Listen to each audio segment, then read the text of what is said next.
يهده الله فلا مضل له ومن يضلله فلا هادي له ونشهد أن لا إله إلا الله وحده لا شريك له ونشهد أن سيدنا ونبينا وحبيبنا ومولانا محمدا عبده ورسوله وصلى الله على النبي وعلى آله وأصحابه وأزواجه وذرياته وسلم تسليما كثيرا كثيرا أما بعد فأعوذ بالله من الشيطان الرجيم بسم الله الرحمن الرحيم لقد جاءكم رسول من أنفسكم عزيز عليه ما عنتم حريص عليكم بالمؤمنين رؤوف رحيم صدق الله العظيم وقال النبي صلى الله تعالى عليه وسلم بعثت لأتمم مكارم الأخلاق وقال النبي صلى الله عليه وسلم أنا خاتم النبيين لا نبي بعدي أو كما قال عليه الصلاة والسلام. محترم سامعین کرام، حاضرین مجلس، اللہ رب العزت کا انتہائی احسان و کرم ہے کہ اس نے ہم سب کو اپنی عبادت کے واسطے جمع فرمایا اور دین کی بات سننے کی اور سنانے کی توفیق عطا فرمائی. اللہ سے دعا ہے کہ جو کچھ کہا جائے سنا جائے اللہ مجھے بھی اور آپ سب کو اس پر عمل کرنے کی اور اس کو اپنی زندگی میں لانے کی توفیق عطا فرمائے. ربیع الاول کے مہینے میں گزشتہ چند جمعوں سے سیرت النبی کے تعلق سے آقا نامدار صلی اللہ علیہ وسلم کی ذات، آپ کے کردار، آپ کے اوصاف کے تعلق سے ذکر کیا جا رہا ہے. آج بھی چند وہ چیزیں آپ حضرات کے سامنے ذکر کرنی ہیں جن کا جاننا ہمارے لیے لازم اور ضروری ہے. ان میں سے عقیدے کے تعلق سے بھی ایک بات ہے کہ اللہ کے نبی صلی اللہ علیہ وسلم آخری نبی ہے. اس کے تعلق سے بھی انشاءاللہ کچھ باتیں ہوگی. اور پھر سیرت النبی کا عنوان سے آج کے جو خرافات اور بدعات ہمارے معاشرے میں ہو رہی ہے اس کے تعلق سے بھی انشاءاللہ کچھ بیان کیا جائے گا. عقیدہ جب انسان کا مضبوط ہوتا ہے تو اس کا ایمان کامل اور مکمل ہوتا ہے. اور اگر عقیدے کے اندر کمی ہے، عقیدہ خراب ہے، تو انسان کتنے بھی اعمال کر لے، کتنا بھی اللہ کو راضی کرنے والے اعمال کرتے رہیں، عقیدے کی خرابی کی وجہ سے اس کے اعمال قابل قبول نہیں. عقیدے کی بہت زیادہ اہمیت شریعت میں ہے. عقیدے کو سمجھنا، اس بات کا اقرار کرنا کہ اللہ وحدہ لا شریک ہے، اس کا کوئی ساجی نہیں، اس کا کوئی شریک نہیں، اس کا کوئی مددگار نہیں، اس کا کوئی مشاور نہیں، کوئی اس کو مشورہ دینے والا نہیں. وہ تنہا ہے، اکیلا ہے، اپنی مرضی سے جو چاہتا ہے کرتا ہے. وہ اللہ ہے، اس کو کوئی ساجی نہیں، کوئی شریک نہیں. اب کوئی انسان اس عقیدے کے اندر کمی کرے گا اور گویا کہ وہ قبروں پر جا کر سجدہ کرے گا، شرک کرے گا اور اس کے عقیدے اور اپنے عقیدے کے مطابق یہ سمجھے گا کہ قبر کے اندر سونے والا، لیٹنے والا، مرنے والا میری مدد کو سنے گا، میری پکار کو سنے گا، میرے گفتار کو سنے گا، تو یقیناً یہ عقیدے کی کمی ہے. اللہ کے یہاں اس کی پکڑ ہے.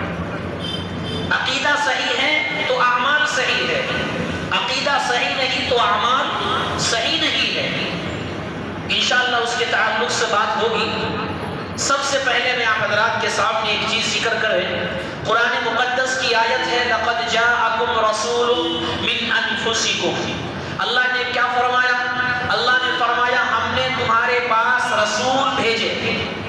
رسول بھیجے، اور مراد اللہ کے نبی صلی اللہ علیہ وسلم. فرمایا اگلی لفظ میں من انفسکم. کیا فرمایا؟ من انفسکم، جو تمہارے میں سے ہیں. کیا مطلب تمہارے میں سے؟ تمہارے میں سے مطلب یہ ہے کہ انسانوں میں سے ہیں، بشر میں سے ہیں، انسانوں ہیں، انسان ہیں، قریش میں سے ہیں، قریشی خاندان ہیں، اہل عرب کے رہنے والے ہیں. بہت سے لوگ وہ ہوتے ہیں اور عقیدہ رکھتے ہیں کہ اللہ کے نبی صلی اللہ علیہ وسلم انسان نہیں بلکہ فرشتے ہیں. یہ جنہوں نے فرشتہ سمجھا وہ بھی غلط ہے. اور بہت سے لوگ یہ سمجھتے ہیں کہ انسان ہے، اور انسان کے ذہنوں میں تو شیطانی وسوسے بھی آتے ہیں، شیطانی خیالات بھی آتے ہیں، شیطانی وسوسے دل کے اندر آ کر گناہ کا اس کے اندر جذبہ بھی ہوتا ہے. تو کیا نعوذ باللہ اللہ کے نبی ایسے ہیں؟ فرمایا نہیں، من انفسکم، بشر فرشتے تو نہیں ہیں، انسان تو ہیں، لیکن تم جیسے انسان نہیں، ہمارے جیسے انسان نہیں. انسان ہیں، ہمارے جیسے انسان نہیں. ہم انسان ہیں، ہمارے اندر خواہشات، شیطانی وسوسے، شیطانی خیالات، ہماری زبان سے جھوٹ، فریب، دھوکہ، بد اخلاقی، بد کرداری، بد زبانی، بد کلامی، ساری چیزیں ہمارے اندر بطور انسان. اللہ کے نبی صلی اللہ علیہ وسلم ہے تو انسان، لیکن ان تمام چیزوں سے پاک ہے.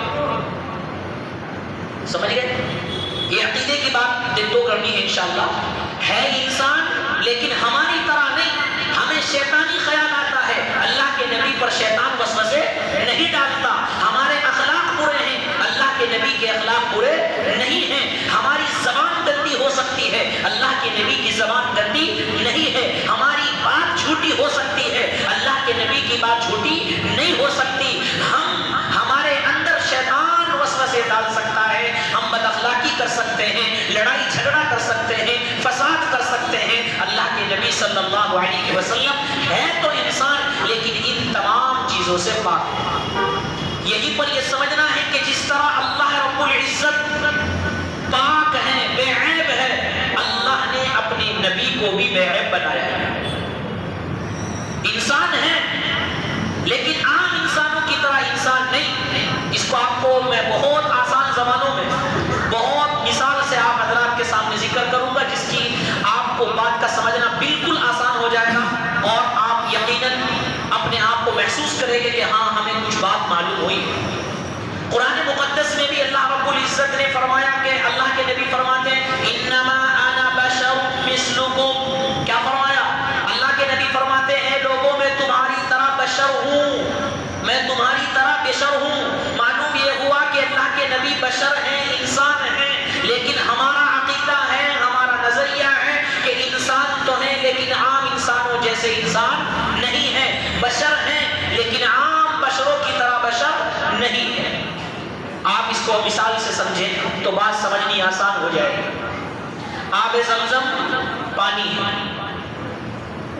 کنویں کے اندر بھی پانی ہوتا ہے، سمندر میں بھی پانی ہوتا ہے، بور کے اندر بھی پانی ہوتا ہے، نل سے جو آتا ہے وہ بھی پانی ہے. تمام پانی ایک جگہ اکٹھے کر دیے جائے، سمندر کا پانی ہو، عام پانی ہو، بور کا پانی ہو، آب زمزم بھی رکھ دیا جائے، تو انسان کے سامنے اگر رکھ دیا جائے تو کچھ بتا نہیں سکتا کون سا آب زمزم ہے اور کون سا دوسرا ہے. نہ رنگ کا مزہ ہے، نہ رنگ کی تبدیلی ہے، نہ ذائقے کی تبدیلی ہے ذرا بہت. لیکن اس کے باوجود آب زمزم پانیوں میں سے پانی ہے، پانی جیسا پانی نہیں. کیوں؟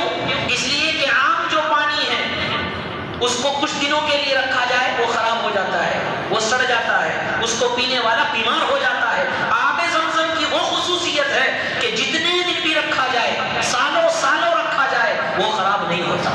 سالوں سال رکھا جائے، اس کو پینے والا شفا یاب ہو جاتا ہے، صحت و تندرستی والا ہو جاتا ہے. بلکہ اللہ کے نبی صلی اللہ علیہ وسلم نے ایک حدیث میں فرمایا آب زمزم جو ہے وہ پیاس بھی بجھاتا ہے اور کھانے کی بھوک بھی مٹاتا ہے. تو آپ سمجھے کہ آب زمزم پانیوں میں سے پانی ہے لیکن پانی جیسا پانی نہیں ہے. تمام دنیا کے پانیوں کو اکٹھا کر دیا جائے، سمندر، دریا، پہاڑ، مور، ساری دنیا کے پانیوں کو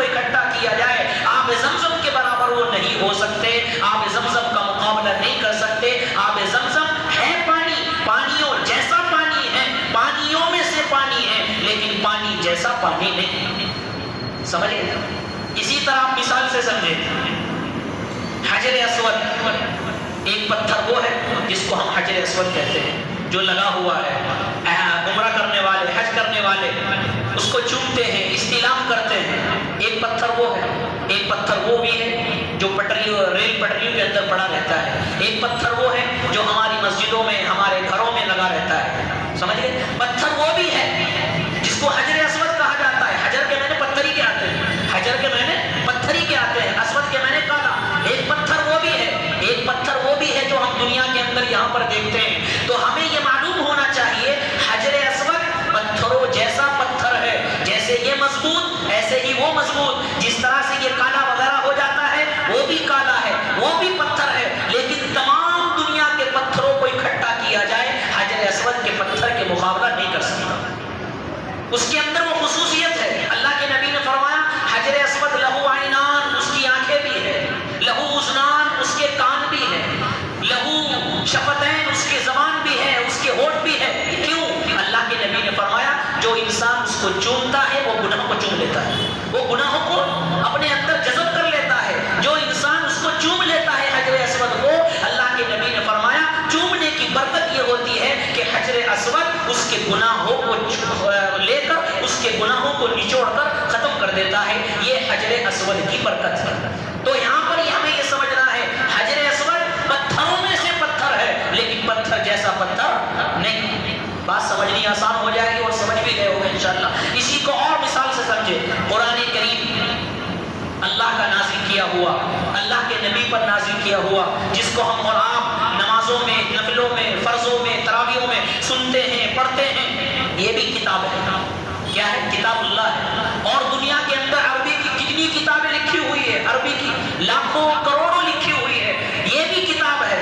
عربی کی اور بھی کتاب ہے. قرآن کتابوں میں سے کتاب ہے، لیکن عام کتاب جیسی کتاب نہیں، عام جیسی کتاب نہیں ہے. تو اسی طرح اللہ کے نبی صلی اللہ علیہ وسلم کی ذات کا مسئلہ ہے کہ اللہ کے نبی صلی اللہ علیہ وسلم انسانوں میں سے انسان ہیں، لیکن عام انسانوں جیسے انسان نہیں. آب زمزم پانیوں میں سے پانی ہے، پانی جیسا پانی نہیں. حجر اسود پتھروں میں سے پتھر ہے، پتھر جیسا پتھر نہیں. قرآن کتابوں میں سے کتاب ہے، لیکن عام کتابوں جیسی کتاب نہیں. تو کہنے دیجئے کہ میرا نبی انسانوں میں سے انسان ہے، لیکن انسانوں جیسا انسان نہیں. بات سمجھ گئے ہو؟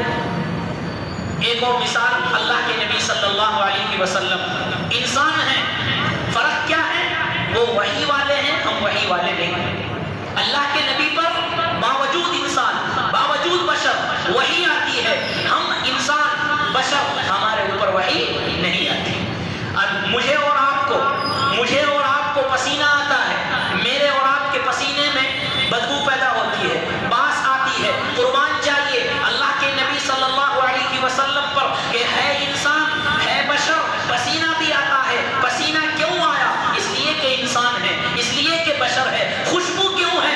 بدبو کیوں نہیں؟ اس لیے کہ ہے تو انسان، لیکن انسانوں جیسے انسان نہیں. مثالوں سے امید ہے کہ بات کا سمجھنا آپ کے لیے آسان ہو گیا ہوگا. اور یہ عقیدے کا تعلق ہے. انشاءاللہ اس بات کو اللہ تعالی ہمارے دلوں کے اندر بٹھا دے کہ ہمارا عقیدہ یہ نہیں کہ ہمارے انسان ہیں، ہمارا عقیدہ یہ ہے کہ انسان تو ہیں، بشر تو ہیں، لیکن ہماری طرح نہیں. دوسرا نمبر اللہ کے نبی صلی اللہ علیہ وسلم کی احادیث میں اٹھاتے ہیں. اور آج کے دور میں ایک فتنہ چلا ہوا ہے اور آپ لوگ سننے بھی ہوگے اور چل تو رہا ہے اللہ کے نبی صلی اللہ علیہ وسلم کے دور سے، لیکن بعض مرتبہ وہ عروج پر آ جاتا ہے. وہ کیا ہے کہ اللہ کے نبی صلی اللہ علیہ وسلم کو آخری نبی نہیں مانتے بہت سے لوگ، جس کو ہم اور آپ قادیانی کہتے ہیں. میرا اور آپ کا عقیدہ ہے کہ اللہ کے نبی صلی اللہ علیہ وسلم آخری نبی ہے.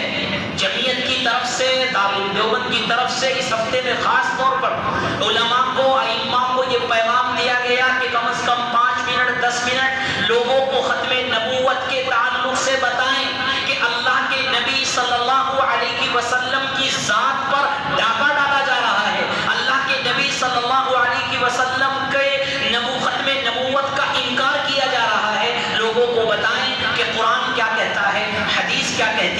شریعت کیا کہتی ہے، اسلام کیا کہتا ہے، یہ بھی سیرت کا اہم عنوان۔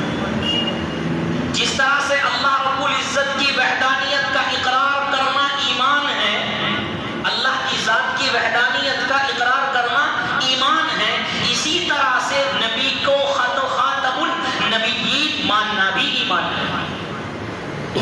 جس طرح سے سچے نبی کو ماننا لازم اور اس کو جھٹلانا کفر ہے، سچے نبی کو ماننا لازم ہے، اس کی بات کا انکار کرنا کفر ہے، اسی طرح جھوٹے نبی کی بات کو ماننا بھی کفر ہے۔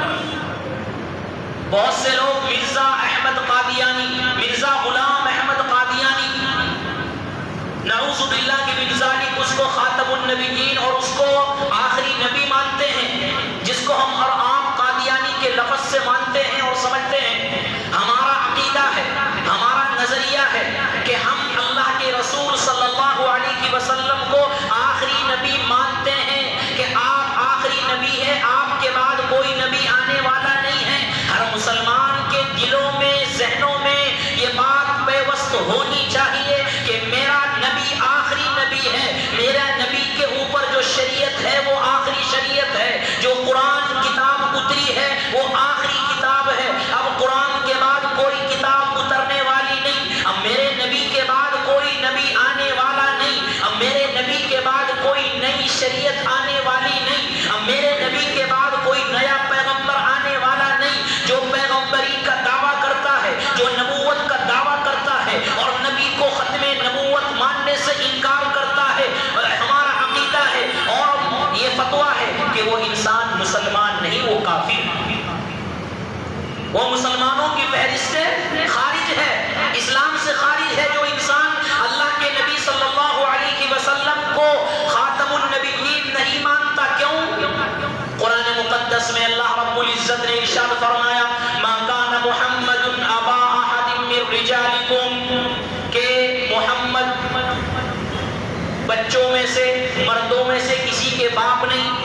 کیا مطلب؟ یعنی چونکہ آپ کے بچے جو مرد بچے تھے وہ بچپن میں فوت ہو چکے تھے، بالغ مردوں کے باپ نہیں ہیں۔ اللہ رب العزت آگے فرماتا ہے وَلَٰكِن رَّسُولَ اللَّهِ، لیکن وہ اللہ کے رسول ہیں۔ اور اگلا جملہ کیا ہے؟ قرآن فرماتا ہے 22ویں پارے میں وَلَٰكِن رَّسُولَ اللَّهِ وَخَاتَمَ النَّبِيِّينَ، وَخَاتَمَ النَّبِيِّينَ، آپ نے نمازوں میں کئی مرتبہ یہ لفظ سنا ہوگا، وَخَاتَمَ النَّبِيِّينَ، قرآن کی آیت ہے۔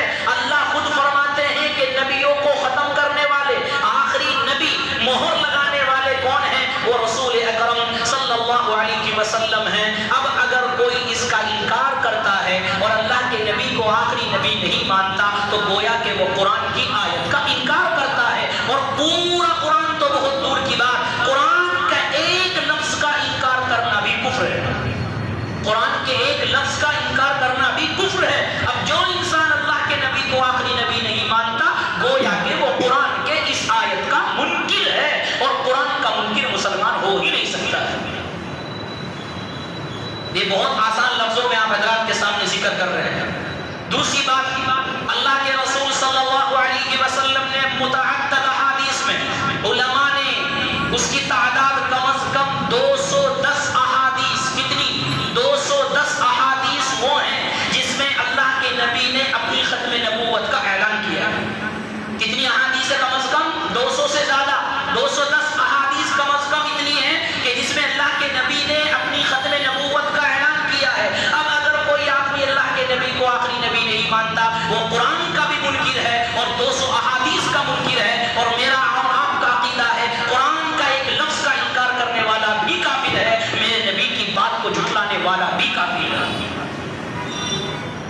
اللہ کے نبی صلی اللہ علیہ وسلم نے کیا فرمایا؟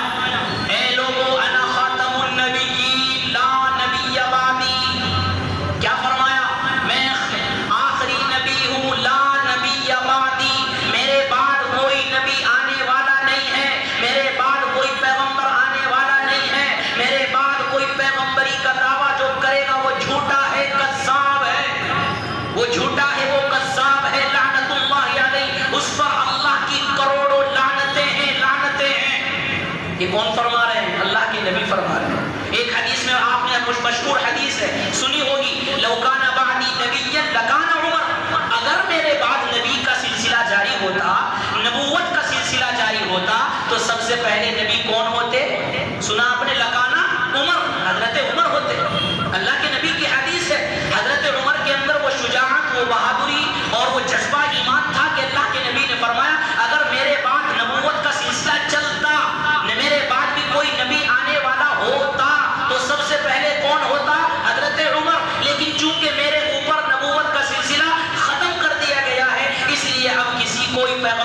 کوئی نبی دنیا کے اندر آ ہی نہیں سکتا ہے۔ اور آئے کیوں؟ آئے کیوں؟ قرآن مقدس کی آیت ہے، قرآن مقدس کی آیت ہے۔ بھیجنا تو جب پڑتا ہے جب دین ناقص ہو، شریعت ناقص ہو، جبھی تو دین نبی کو بھیجا جائے گا نا۔ قرآن مقدس نے کیا فرمایا؟ الیوم اکملت لکم دینکم، ہم نے تمہارا دین مکمل کر دیا۔ کون فرما رہے؟ اللہ فرما رہے، اللہ کے نبی کو فرما رہے ہم نے شریعت مکمل کر دی، سارے احکام بتا دیے، فرائض بھی بتا دیے، واجبات بھی بتا دیے، نوافل بھی بتا دیے، اور مستحبات بھی بتا دیے، حلال بھی بتا دیا، حرام بھی بتا دیا، سارے عقائد بتا دیے، اخلاق کی تعلیم بھی دے دی، گھروں میں رہنے کی تعلیم، عبادت کی تعلیم، عقائد کی تعلیم، اسلامی نظریے سے جتنی عبادتیں ہیں، جتنے معاملات ہیں، جتنی معاشرت ہے، جتنی چیزیں حلال ہیں، جتنی چیزیں حرام ہیں، ساری کی ساری اللہ نے فرما دی، اللہ کے نبی نے فرما دی۔ اس لیے اللہ نے اعلان کیا الیوم اکملت لکم دینکم، ہم نے تمہارا دین مکمل کر دیا، واتممت علیکم نعمتی، اپنی نعمت مکمل کر دی، ورضیت لکم الاسلام دینا، اور تمہارے لیے اسلام کو پسند کیا۔ جب دین مکمل ہو گیا، جب شریعت مکمل ہو گئی، جب قرآن مکمل ہو گیا، تو اب کسی نبی کی ضرورت نہیں ہے۔ میرا نبی آخری نبی ہے، میرا نبی قیامت تک نبی ہے۔ پہلے انبیاء آئے، پہلے انبیاء آئے، ان کی نبوت اپنی قوم تک تھی، ان کی شریعت اپنی شریعت تک تھی، اپنی ذات تک تھی، اپنی قوم تک تھی۔ میرا نبی آیا ہے، اب اس کی اب ان کی شریعت قیامت تک ہے۔ اب جتنے لوگ دنیا کے اندر آئیں گے، قیامت تک آتے رہیں گے، سب کو شریعت محمدی پر عمل کرنا ضروری ہوگا۔ اب یہ اعتراض کیا جاتا ہے کہ حضرت عیسیٰ علیہ السلام بھی تو آئیں گے، حضرت عیسیٰ علیہ السلام بھی تو آئیں گے۔ تو یاد رکھیں کہ حضرت عیسیٰ علیہ السلام پیدا نہیں ہوگے، پیدا وہ ہو چکے ہیں اللہ کے نبی سے پہلے، پیدا ہو چکے ہیں اللہ کے نبی سے پہلے۔ اللہ نے ان کو آسمانوں پر اٹھا لیا، اب وہ پیدا نہیں ہوگے، آسمانوں سے اتارے جائیں گے۔ پیدا ہونا الگ ہے، اتارنا الگ ہے۔ میرے نبی صلی اللہ علیہ وسلم کے بعد کوئی نبی پیدا نہیں ہوگا، اور عقیدہ ہے کہ عیسیٰ علیہ السلام قرب قیامت میں دنیا کے اندر تشریف لائیں گے، اپنی شریعت پر عمل نہیں کریں گے، شریعت محمدی پر عمل کریں گے۔ کس پر عمل کریں گے؟ شریعت محمدی پر عمل کریں گے۔ آپ علیہ السلام کو آخری نبی ماننا یہ ہمارے ایمان کا حصہ ہے، ہمارے ایمان کا جز ہے، اس کے بغیر ہمارا ایمان نہیں ہے۔ جو حضرات یہ کہتے ہیں کہ آخری نبی وہ جھوٹے ہیں، کذاب ہیں، ان کے خلاف کھڑے ہونا، ان کے خلاف مقابلہ کرنا، اور کہنا چاہیے کہ ان کے سامنے بیٹھ کر مناظرہ کرنا ہم سب کی ذمہ داری ہے، اس لیے کہ نبی کا مسئلہ ہے، نبی کی ذات کا مسئلہ ہے۔ حضرت مولانا انور شاہ کشمیری رحمت اللہ علیہ کا جملہ ہے، وہ کہتے ہیں اگر نبی کی ذات کے خلاف اور نبی کی ذات پر ہم لڑ نہیں سکتے اور نبی کی ذات کو نہیں بچا سکتے تو ہم گلی کے کتے سے بھی بدتر ہیں۔ حضرت علامہ انور شاہ کشمیری کا جملہ ہے، اگر نبی کی ذات کو نہیں بچا سکتے، آپ پر کیچڑ اچھالنے والوں کے خلاف ہم مقابلہ نہیں کر سکتے، تو ہم گلی کے کتوں سے بھی بدتر ہیں۔ اس لیے کہ جس نبی کی امت میں ہم پیدا ہوئے، اس نبی کا تحفظ، اس کی شریعت کا تحفظ اور اس کی ذات کا تحفظ کرنا ہم سب کی ذمہ داری ہے، ہر مسلمان کی ذمہ داری ہے، ہر مومن کی ذمہ داری ہے۔ اور یہ جھوٹے نبوت کا دعویٰ یہ صرف ابھی نہیں، اللہ کے نبی صلی اللہ علیہ وسلم کے دور سے۔ مختصر یہ ہے کہ اللہ کے نبی صلی اللہ علیہ وسلم کے دور میں ایک آیا مسیلمہ کذاب، نام سنا ہوگا، مسیلمہ کذاب۔ اللہ کے نبی کے دور میں نبوت کا دعویٰ کر دیا۔ اللہ کے نبی صلی اللہ علیہ وسلم کی وفات سے چند دن پہلے اس کو ایک صحابی نے جہنم کے اندر پہنچا دیا۔ ایک اور اسود عنسی کے نام سے آپ نے نام سنا ہوگا، وہ بھی اللہ کے نبی صلی اللہ علیہ وسلم کے دور میں نبوت کا دعویٰ کر رہا تھا، لیکن اللہ کے نبی کے بعد صحابہ نے اس کو بھی جہنم کے اندر رسید کر دیا۔ اور اللہ کے نبی صلی اللہ علیہ وسلم نے فرمایا، اے لوگوں سن لو، کم از کم 30 ایسے لوگ دنیا کے اندر پیدا ہوں گے۔ کتنے؟ 30 لوگ ایسے پیدا ہوں گے، سلاسون کذابون، جو نبوت کا دعویٰ کریں گے لیکن وہ جھوٹے ہوں گے، نبوت کا دعویٰ کریں گے وہ جھوٹے ہوں گے۔ بہرحال ان تمام احادیث سے خلاصے سے نکلا کہ اللہ کے نبی صلی اللہ علیہ وسلم آخری نبی ہے۔ اب قیامت آ سکتی ہے، نبی نہیں آ سکتا۔ اب قیامت آ سکتی سکتی ہے، شریعت نہیں آ سکتی. اب قیامت آ سکتی ہے، کوئی نئی کتاب نہیں آ سکتی. کتاب بھی وہی ہے، شریعت بھی وہی ہے، نبی بھی وہی ہے، پیغمبر بھی وہی ہے، اور قیامت تک وہی نبی ہے، وہی احکام ہے، وہی شریعت ہے. ان کے اندر کوئی تبدیلی نہیں ہوگی. اس کا ایمان رکھنا ہم سب کی ذمہ داری ہے. ربیع الاول کے نام سے یہ چیزیں ہم لوگوں کو سمجھنا بہت ضروری ہے. اور آپ حضرات کے سامنے ایک بات اور عرض کر دوں. آج کے اس دور میں انشاءاللہ اللہ کے نبی صلی اللہ علیہ وسلم کی زندگی کے تعلق سے کچھ اور بات میں بیان کیا جائے گا آئندہ ہفتے، لیکن اس بیچ میں آپ حضرات کے سامنے یہ بیان کر دوں. گزشتہ ہفتے بھی کچھ بیان ہوا تھا سیرت کے تعلق سے کہ نبی کی محبت میں ہم اللہ کو ناراض کر رہے ہیں. نبی کی محبت میں اللہ کو ناراض کر رہے ہیں. یہ جملہ کیوں بول رہا ہوں؟ یہ جملہ اس لیے بولا جا رہا ہے کہ ابھی گزشتہ ہفتے یعنی 12 ربیع الاول میں 10 دن پہلے 15 دن پہلے حیدرآباد کے اندر عید میلاد النبی کی نماز پڑھی گئی. سنا کبھی؟ سنا؟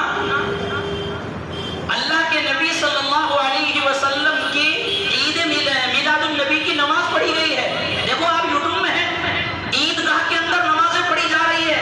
ایک وہ نماز جس کا 1400 سال سے کوئی تصور نہیں، نبی کی محبت میں شریعت کو بدنام کر کر بدعات لا رہے ہیں. اور یہی نہیں، حیدرآباد کی ہی بات، ایک مسجد میں نماز تو نہیں لیکن عید میلاد کا خطبہ دیا جا رہا ہے.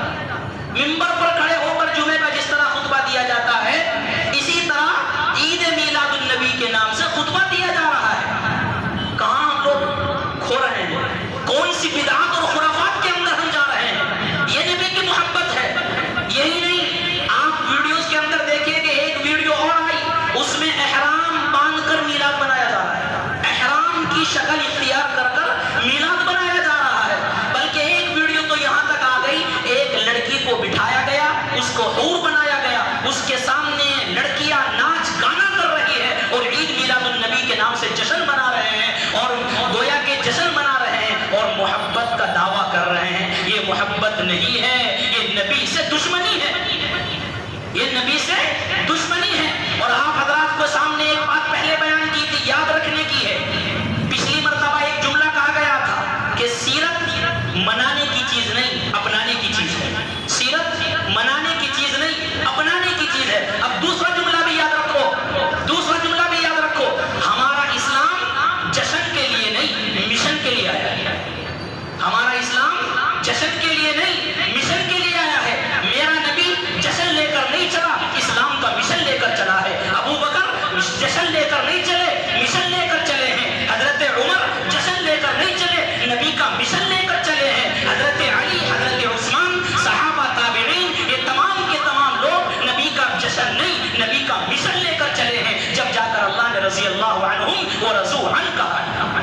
اسلام جشن کے لیے نہیں، اسلام مشن لے کر آیا ہے.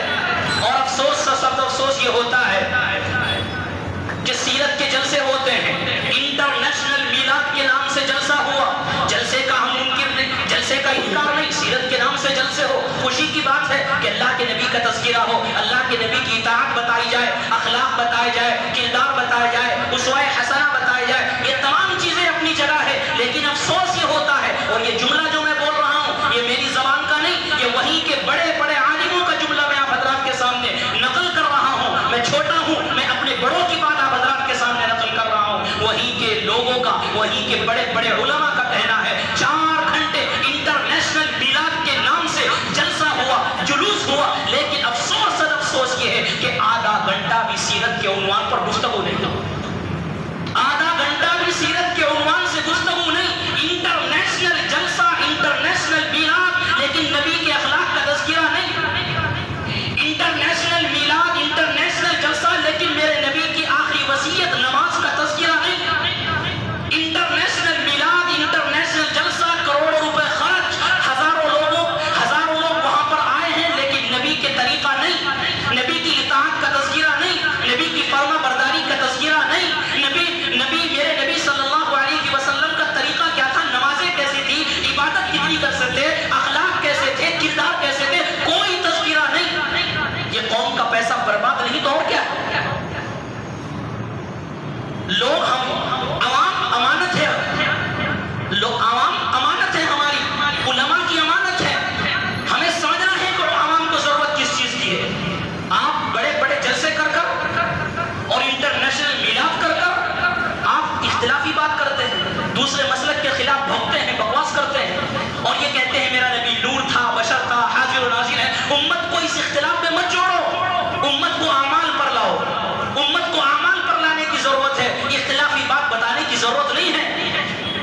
اختلافی بات کو سمجھنے کے لیے ایک عالم کو 10 سال لگ رہے ہیں، عوام 10 منٹ میں سمجھ سکتی ہے اس کو؟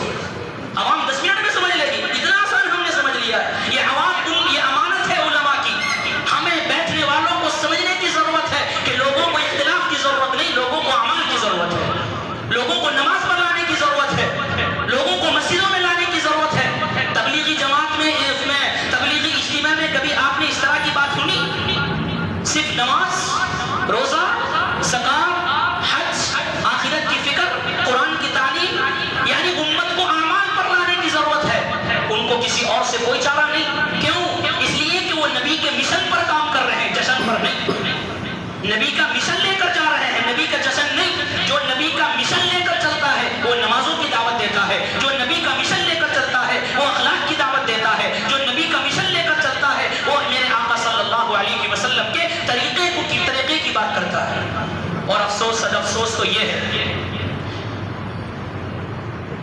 ایک صاحب ویڈیو ہے جس کو دیکھنے میں دکھا دوں گا اگر یقین نہیں آ رہا ہے، کوئی بات جھوٹ نہیں ہے، اختلاف کی بات بھی نہیں ہے۔ ایک آدمی انٹرویو لے رہا ہے، یوٹیوب چینل والا، ایک آٹو والے کے پاس جاتا ہے، اس سے کیا پوچھتا ہے؟ ہم کس کی امت میں ہیں؟ کیا پوچھتا ہے؟ ہم کس کی امت میں ہیں؟ جواب کیا ہے؟ اللہ کے نبی کی امت میں ہیں۔ آسان جواب ہے۔ اب سنیے جواب، مسلمان ہیں، عمر کم از کم 35 ہوگی، اندازہ اتنی ہے۔ اس کا جواب سنیے وہ کیا کہتا ہے؟ وہ کہتا ہے احمد رضا کی امت میں۔ استغفر اللہ ربی من کل اسم، نعوذ باللہ من ذلک۔ عوام کا قصور نہیں۔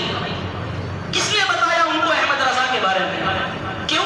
اس لیے کہ ہمارے جلسوں میں نبی کا تذکرہ کم، احمد رضا کا تذکرہ زیادہ ہے۔ ہمارے جلسوں میں سیرت کا جلسہ ہے، ادھر ادھر کی بات زیادہ ہے، نبی کی بات کم ہے۔ اگر نبی کا محبت ہوتی، نبی کی بات ہوتی تو آج ان کے لفظوں سے، ان کی زبانوں سے احمد رضا کی بجائے نبی محمد صلی اللہ علیہ وسلم نکلتا۔ نبی کے اخلاق کو، نبی کی سیرت کو پھیلانے کی ضرورت ہے۔ آپ نے پنجاب کے اندر دیکھا، حضرت مولانا عثمان لدھانوی دامت برکاتہم العالیہ، اللہ ان کی محنت کو قبول فرمائے، وہاں پر 2 سیلاب آئے، ایک سیلاب پانی کا آیا، ایک سیلاب مسلمانوں کا آیا۔ ایک سیلاب پانی کا آیا ہے، ایک سیلاب مسلمانوں کا آیا ہے۔ مسلمانوں نے اپنی جان مال قربان کر کے ٹرکوں کے اندر، ٹرالیوں کے اندر، آٹوں کے اندر اور بھیج کر، وہاں پر سامان بھیج کر یہ بتا دیا ہے کہ ہم نبی صلی اللہ علیہ وسلم کو ماننے والے ہیں، ہم ان سے محبت کرتے ہیں، ہم ان کے مشن کو لے کر آتے ہیں۔ میرا نبی تو وہ ہے جو ایک جانور کے بھوکا رہنے پر ترس جایا کرتا تھا، جو ایک جانور کے بھوکا رہنے پر اپنی نیند کو قربان کر دیتا تھا۔ آج امت بھوک سے مر رہی ہے، اللہ کے نبی صلی اللہ علیہ وسلم کا مشن لے کر آج وہ پنجاب کے اندر ان کے لیے جو بھی چیزیں مہیا ہو سکتی ہے، کھانے کی پینے کی چیزیں، یہ ہے سیرت کا اصل چیز، یہ ہے سیرت کو اپنانا، یہ ہے سیرت پر عمل کرنا۔ اور اس سے بھی بڑھ کر بیرونی ملک سے ایک قافلہ فلسطین گیا ہوا ہے، ابھی راستے میں ہے، فلسطین کے لیے، وہاں کے تعاون کے لیے، وہاں کی مدد کے لیے، ان بچوں کو کھانا کھلانے، پانی پہنچانے کے لیے بیرونی پڑوسی ملک سے ایک قافلہ گیا ہوا ہے، سمندر کے راستے جا رہا ہے، 3-4 دن ہو چکے ہیں، ابھی پہنچا نہیں۔ ہماری دعا ہے کہ اللہ رب العزت آسانی کے ساتھ اس کو وہاں پر پہنچا دے۔ میرے یہاں پر کہنے کا مقصد کیا ہے؟ یہ ہے اصل سیرت، یہ ہے اصل سیرت۔ جلسوں میں آپ جلسے کریں، جلسے کا انکار نہیں، لیکن میرے نبی کی بات تو کریں، میرے نبی کے بارے میں تو بتائیں۔ امت کا پیسہ برباد ہو رہا ہے، اتنے ہزاروں کی تعداد میں لوگ آ رہے ہیں، ان کو کچھ تو پیغام ملے، وہ جا کر کچھ تو اپنی زندگی کو سنوارنے کی کوشش کرے کہ ہاں میں جلسے میں گیا تھا، انٹرنیشنل میلاد میں گیا تھا اور مجھے یہ چیز سیکھنے کو ملی، مجھے یہ چیز ملنے کو ملی۔ ہم کچھ تو کریں۔